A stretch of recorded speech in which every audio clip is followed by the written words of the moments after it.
good people, before we end this whole segment on earnest money deposits, I figured I'd end it with a little story time. So pull up a chair and let's talk. All right, so a few years ago, I had a client reach out to me. I did not know him prior to this process, saying that he was interested in purchasing a multifamily property. He wanted something that was going to allow him to produce some residual income. He wanted to live in one unit and rent out the other unit, and whatever the tenant paid would pretty much cover his mortgage for the entire house. So although we had extensive conversations, just me explaining like how that process works, and it's not always black and white, there's some stuff to it. He was like, nope, I hear what you're saying. I've already done the research. Okay. Well, unfortunately, he didn't do all of the research. And in that particular situation, he was trying to work some things out with financing. Well, in the contract, it says you have to get certain things done with your financing by a certain time. And he was just dragging his feet and dragging his feet and dragging his feet and dragging his feet and dragging his feet. And guess what else? And dragging his feet. And then finally, the lender's like, well, you're not leaving me anything to work with. I'm telling you to give me these documents and this information at a particular time by a particular date. And you are not turning this stuff in on time. I've reached out to you. I've called you. I text you. I've emailed you. I've done everything that I could. And you're still not doing your part. You're not turning in the documents that I asked you to turn in. And so at this point in time, we're going to deny your loan. So he ends up getting denied for the loan, which is due to financing, right? My client wasn't telling his lenders that he was trying to work some things out, like do some calculations and some numbers and put this over here and add this over, like do stuff his own self, stuff that people had told him, stuff that he had saw online. And he was forgetting the most important part, which is you need to listen to your realtor. Like when we share information with you, it is for a reason. Like we have to stick to these timelines. Otherwise, you are in default. So what ends up happening? He ends up getting denied financing. So being denied financing is actually one of the ways you can get out of a contract. But that doesn't always mean that you're going to get your earnest money deposit back.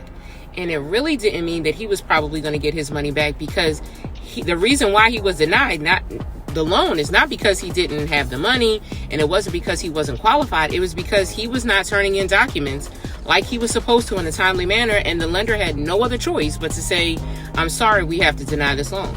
So guess what happened? The seller said, oh, well, you were playing games, and so since you wanted to play games with my time and my money and my energy, I want to take this money. And honestly, I told him, you were in default, right? Like, it is your fault, the reason why you were denied. It wasn't necessarily because you couldn't afford this house. And so the seller would be within their right to request this money back from you, or this earnest money deposit. And he was like, absolutely not. So if you're in the state of Maryland, let me tell you, if something like this happens to you, I hope it doesn't, but just in case, let me tell you. All right, so regardless of whether a buyer is in default or not, they can actually make the request of whoever is holding the escrow money or the earnest money in an escrow account to release the money back to them. So let's just say in this case, my client, who was the buyer, was in default, but he still, just like we did at the time, made the request to get that money back from the title company who at the time was holding the earnest money deposit. And so what then happens now, so this wasn't a law at the time, it wasn't enacted yet, but if you were to do that now, the seller would have 10 days to respond. The seller would either contest the return of that money to the buyer, or they can request mediation. So in the state of Maryland, you automatically agree to mediation when you sign a residential contract of sale.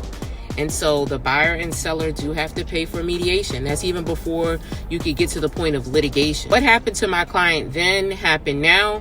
We'd sign a document saying, hey, give my client back the money. The seller would have 10 days to contest that. If for some reason, it has to be in writing, it has to be mailed, all of that stuff. Like there's a whole bunch of stuff that we won't, what do I always say? We won't get into today.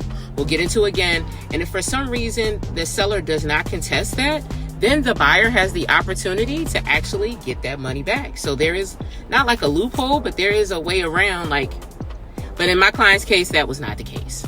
Okay. So I just have one lasting question for you. Did you get anything out of this earnest money deposit mini series? Did you learn something? Because that's all I really want to know. That's all that really matters to me. So be sure to leave a comment if you so desire, DM me if you have questions, set up a free consultation, whether you're a buyer, seller, or investor. The link is in my bio. And then, of course, get keys with Kim. I'll talk to you later.